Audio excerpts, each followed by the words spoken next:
Meus amigos, um prazer tê-los aqui novamente. O Luiz já conhece aí de outros carnavais aí, do lançamento do livro. E aquele livro lá, Luiz? Tá firme e forte aí, ganhando espaço no mercado condominial dia após dia aí, Jaime. Na verdade, eu que agradeço a participação mais uma vez e fico à sua disposição sempre. Luiz Rocha, né? Ele fez o... Qual é que é o nome do livro mesmo, Luiz, que você foi lançar aquele dia? Novas Vozes do Direito Condominial. Eu né? li, eu achei legal pra caramba. No dia que ele foi lá, hoje talvez não seja esse assunto, mas conversando sobre associação, né? Associação, taxa associativa, né? Por conta aí das implicações que nós tivemos em sede de STJ e STF. Né? Dr. Randall Caetano. Isso é um prazer estar aqui. Vocês vêm de Campinas? São Paulo. São Paulo? Pensei que a Suzy é de Campinas. A SUS está em Itupeva, né? Tem um outro pessoal também, colegas da área aí em Campinas, mas hoje a atuação nossa aí, o forte é em São Paulo. São Paulo, qual região lá? Em Santana, Zona Norte, é o escritório nosso, mas a gente acaba atendendo São Paulo no geral aí e às vezes algumas cidades do interior, né? Atibaia, Bragança, até mesmo algumas... O escritório é exclusivo de direito de condominial ou você atua em outras áreas também? Hoje o meu escritório ele tá focado em direito condominial, mas claro que acaba agregando aí outras áreas, né? A área trabalhista principalmente, imobiliário no geral, né? Contratos de compra e venda, regularização de imóveis e assim por diante. Que quase que tem a ver tudo com condomínio também, né? Sim, com certeza. Porque quem trabalha nessa área não consegue desenvolver muitas outras áreas, né? Não dá, né? Com certeza, na verdade. É escravo do... A área condominial você acaba agregando tudo, né? Então, tem muita gente que fala hoje da importância aí de você ter assessoria jurídica justamente por conta dessas questões multidisciplinares. Então, você vem desde o direito ambiental, direito tributário, trabalhista, previdenciário e assim por diante. Né? Cobrança vocês fazem lá também? Muito. É o forte, eu acho que de todo advogado condominialista, além da questão da assessoria jurídica, né? Eu falo que hoje a gente gira uma média aí de 800 a 1000 processos por mês de cobrança. Ô, louco! Nossa, contencioso de massa. Vai no fórum todo dia. Hoje não mais por conta dessa digitalização de tudo, né? Essa virtualização. Então, assembleias, quer seja despacho com juízo, até mesmo audiências, ficaram tudo mundo no mundo virtual, no mundo digital. Isso facilitou bastante, né? Facilitou muito, mas não que a gente não tenha que ir, eventualmente, aí nos fóruns aí, fazer alguma coisa específica. Não tem como fugir, né? O andamento do processo facilitou bastante, né? Com o meio eletrônico. Até as cobranças passaram a ser mais rápidas. Eu lembro que antigamente o advogado ia no fórum para ver como é que o processo estava andando. Exatamente. Hoje acabou tudo isso, né? Acabou. Hoje, com um simples clique no computador, você tem acesso, né? O que inclusive até facilitou para os síndicos e para as administradoras terem um controle maior sobre isso, né? Então hoje, às vezes antes de eu ter conhecimento daquele processo, o síndico já me fala, olha, doutor, teve um andamento do processo, qual que é o próximo passo? Apesar que eu não tenho a senha, porque você tem uma síntese do processo quando você abre lá, mas obviamente que o processo na íntegra tem que ter a senha lá. Sim, né? sim. Você vê o extrato do extrato, E para entrar tem que ter a senha o próprio advogado. Ver a documentação que foi anexada, esse tipo de coisa assim, isso a gente não consegue ver, mas consegue ter uma noção boa. Sim.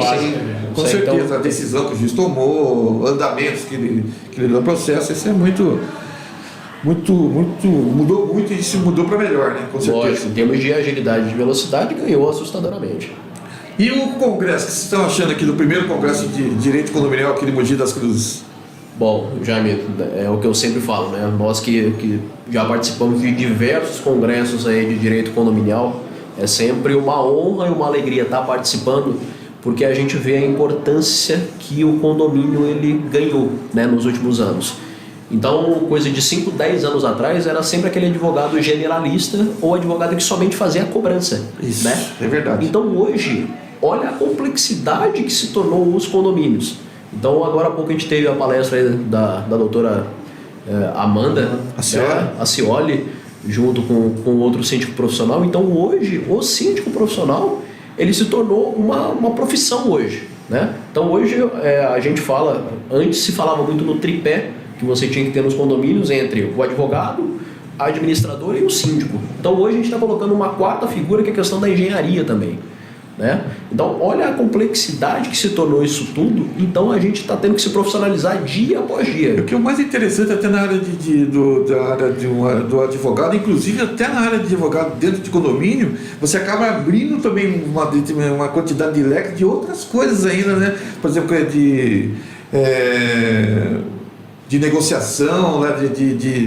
De lidar com as pessoas lá, como a gente chama, mediação de conflitos. Com certeza. Entendeu? E a parte de cobrança mesmo, porque tem advogado, por exemplo, só mexe com cobrança, né? Exatamente. Tem advogado que só mexe com mediação de conflito, tem uns que já reúne tudo, né? Lógico. Então assim, ver um primeiro congresso de direito condominial aqui em Mogi é motivo de muita alegria, né? E aí a gente enxerga cada vez mais a importância dessa profissionalização, porque o mercado condominial já entendeu que nós não admitimos mais amadorismo, quer seja na área jurídica, quer seja para a administradora ou quer seja para o síndico, né? Então a busca do conhecimento aí nessas áreas está sendo fundamental. Então, claro, com um evento de altíssimo nível, com vários palestrantes, inclusive colegas aqui nosso, meu e do Dr. Randall, né, que vem aí justamente para poder mostrar na prática como a coisa funciona e também trazer questões mais técnicas. Faltou o meu amigo Luiz Rocha, que faltou palestrar aqui, depois eu vou conversar com o Dr. Luiz Gustavo aí, não é possível, entendeu? Inclusive até fala, é meu xará, né? Luiz Gustavo e Luiz Gustavo também. Dois Luiz Gustavo. Mas claro que sempre vão ter oportunidades aí, a gente tem uma amizade muito boa. O meu co-host aqui, ele está palestrando, que é o Júlio, o José Júlio Pereira, né? Está palestrando lá agora sobre tecnologias. Eles falam que a gente é o JJ, Jaime Júlio, né? Os dois, o Luiz Gustavo é Lulu, né? Com certeza. Não é muito, né? Mas assim... Não, mas sempre na intimidade não tem problema nenhum, não. Ele falou, é o Lulu do Metallica. É o Lulu do Metallica. Mas brincadeiras à parte, o Luiz Gustavo mandou bem pra caramba aqui, eu achei que ele acertou em cheio e Mogi tá precisando. Porque, com certeza. Eu acho que assim, das regiões que eu conheço, né, aqui Campinas, São Paulo, Paraíba, que você esteve lá, Sorocaba, Ribeirão Preto, eles desenvolveram um pouco o mercado de condomínio, eles conseguiram, assim, estão conseguindo assim, uma evolução bem rápida para o bem, na minha opinião. Eu acho que Mogi está precisando disso para dar um impulso. Aqui não estava tendo muita coisa. O Luiz Gustavo está sendo pioneiro nisso aí, entendeu? Com certeza. Então eu achei que agora esse é o primeiro de muitos e aí a gente com certeza vai se encontrar muito mais aqui ainda, né?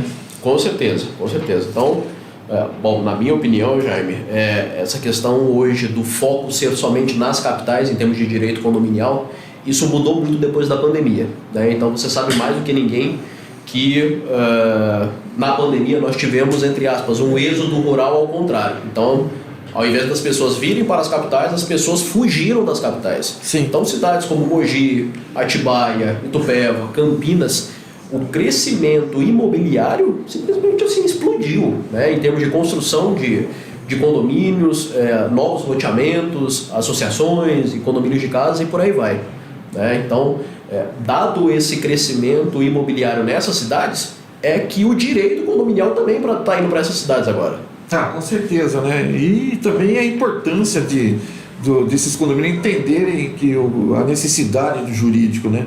Com antigamente, certeza. isso eu acho que evoluiu demais, né? Então, antigamente, para quem 10, 15 anos atrás, se falar de ter um contrato de consultoria de advogado é quase que um sacrilégio dentro do condomínio, né? Com certeza. A primeira coisa que se tivesse, a primeira coisa para corte para economia era o contrato do coitado do advogado que se fazia. E hoje o advogado não pode mais se limitar, né, àquela atuação em cobrança só no condomínio. Não. Hoje a gente diz que a gestão condominial sob a ótica jurídica. Tem assessorar o síndico ali, tanto na questão administrativa ali do condomínio, as questões ali das assembleias, né, que são muito importantes, a intervenção do advogado. E dá muita unidade, né? Se não tiver o profissional lá regulando, né, as situações, fazendo a mediação, né, fazendo as intervenções, aí o próprio comportamento do síndico, né, em relação ao condômino, por exemplo, é muito melhor ele perguntar para o advogado o que ele vai falar para o condômino dele do que tomar, de repente, danos morais porque ele não, Com certeza. não soube se comportar uma questão que demanda muita assessoria Ou jurídica. notificações a esmo, sim. Exatamente. Um ponto muito requisitado nos condomínios hoje em dia é com relação à aplicação de multas. Então. Né?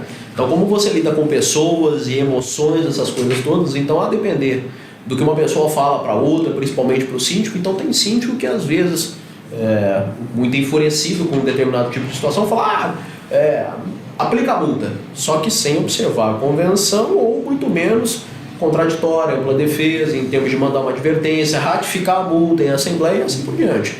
Ou achar que entende de direito, muito de direito, tomar atitudes em contrariedade à convenção e levar problema sério para o condomínio, né? Com certeza. E às vezes até mesmo estando escrito, o advogado fala, esse não é o momento, podemos fazer dessa forma, evitando qualquer tipo de transtorno. Porque eu vou falar uma coisa, você há de convir comigo. Você quer ganhar um inimigo? Dá uma notificação pro cara. Com certeza.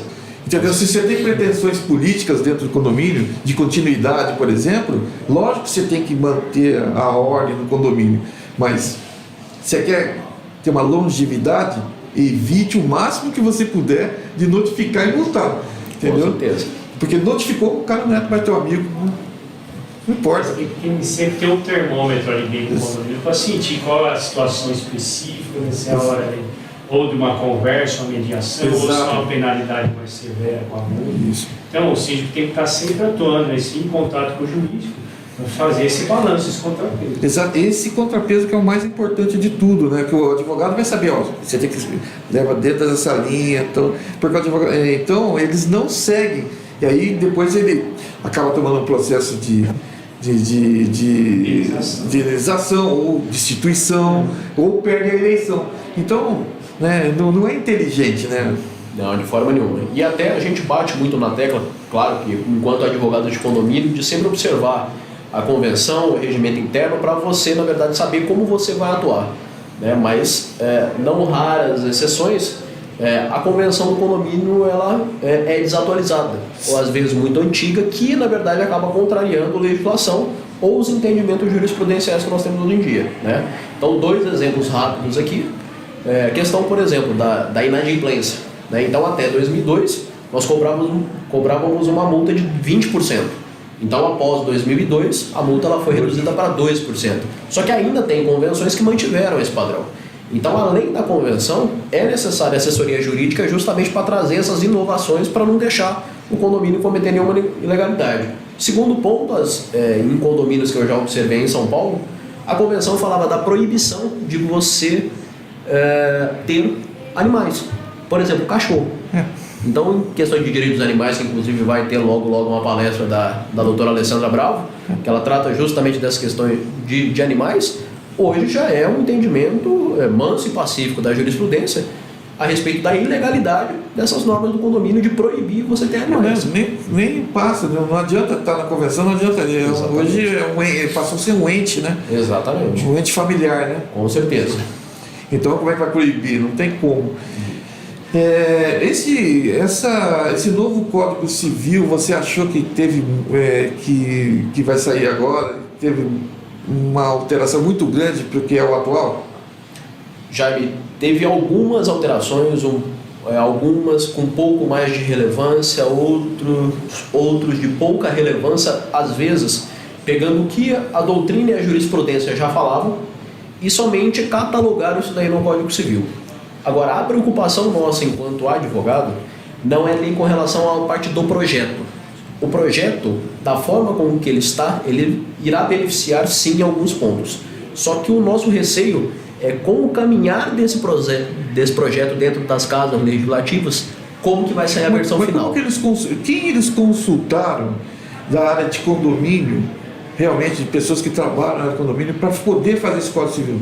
Exatamente. Então, a consulta ela foi feita primordialmente por civilistas. Então, claro, o condomínio está dentro da área do direito civil, mas o condomínio hoje ele tem as suas especificidades, as suas particularidades, que às vezes elas não se misturam com a área do direito civil de uma forma geral.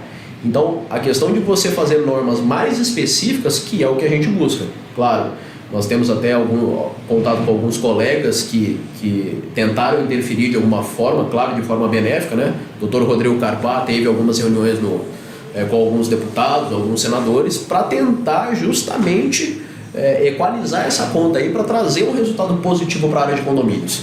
Mas é o que eu volto a dizer, o projeto ele está caminhando de uma forma, mas nós não sabemos qual será o resultado quando da promulgação da lei. Então, isso que é a minha restrição em relação a isso, porque primeiro que eu já acho o Código Civil, na área de condomínio, poucos artigos. Com certeza. Minha opinião sincera, entendeu? Eu não acho que abrange tudo como deveria, assim, para ser franco, fica muita coisa com ponta solta. Com certeza. E aí você abre muita margem para interpretações, então, o subjetivismo. Então, até recentemente, eu e o Dr. Ronaldo, nós estivemos no Congresso de Direito Condominial lá em Vitória, e nós tivemos aí até o prazer de tomar um café com o professor Silvio de Salvo Venosa, uma das maiores autoridades em direito civil vivas hoje no Brasil.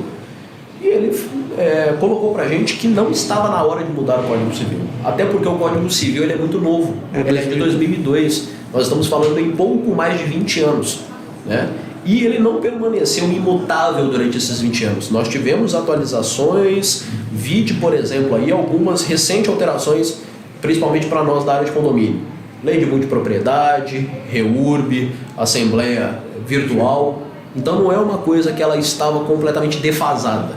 Não havia necessidade da alteração do código inteiro, né? Mas se foi feito dessa forma, cabe a nós, enquanto advogados, tentar interpretar da melhor forma possível para a gente levar isso para os nossos condomínios. Eu espero que venha alguma coisa relevante, né?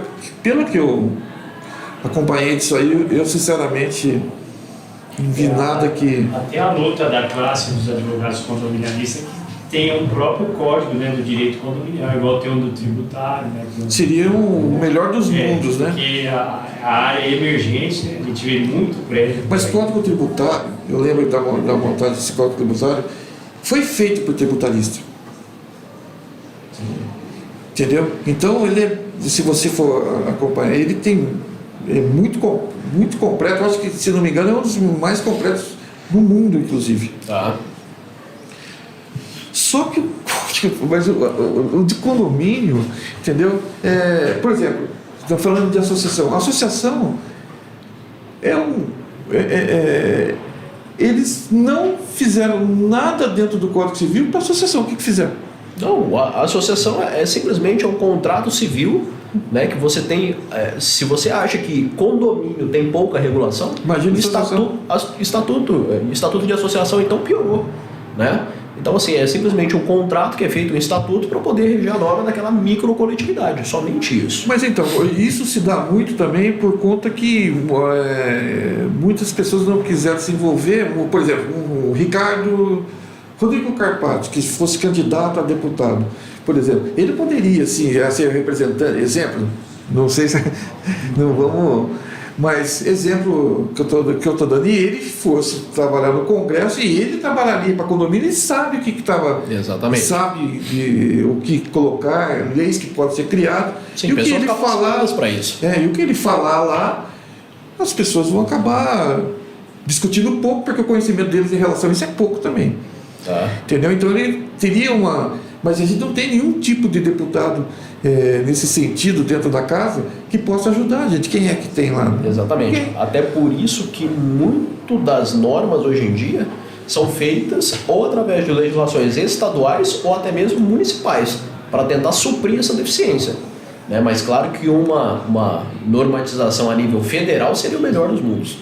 Mas aí o contraponto que eu faço nisso tudo, Jaime, é que com relação à parte de condomínios, por mais que fosse interessante uma legislação federal, cada estado ou cada município tem a sua forma de agir, a sua forma de trabalhar, né? Então, às vezes nessas andanças nossas aí Brasil afora, então, o mercado do Nordeste é um pouco diferente, assim como o mercado do Sul é diferente. Então, por mais que São Paulo... Paulo... o Nordeste é uma coisa completamente diferente, né? Exatamente. Até pelas construções que eu vejo na beira da praia, eu não acredito. Quando eu estive lá agora, lá em Alagoas, eu olhei aquilo e falei, mas não pode ser isso não pode ser verdade.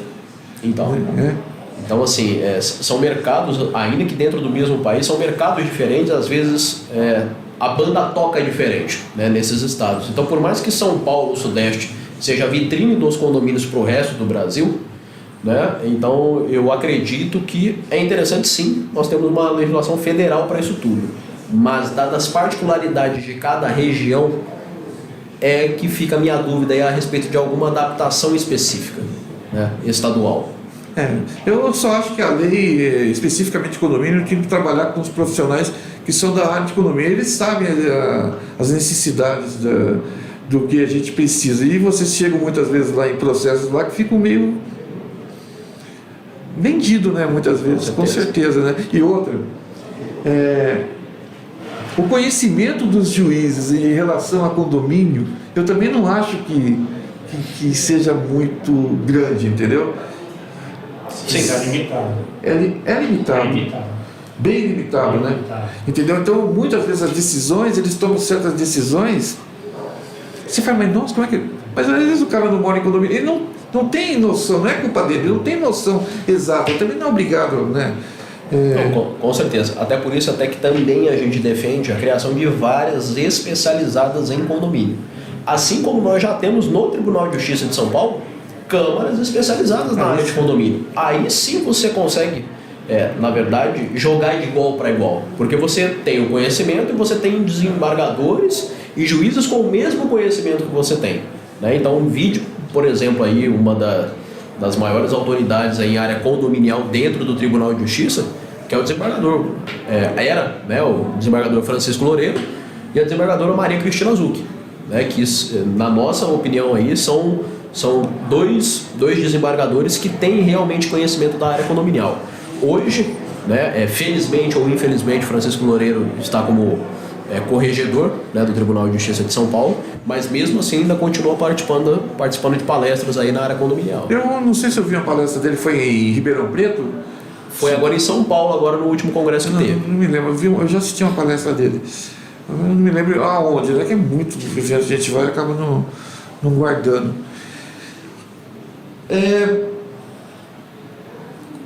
Associação.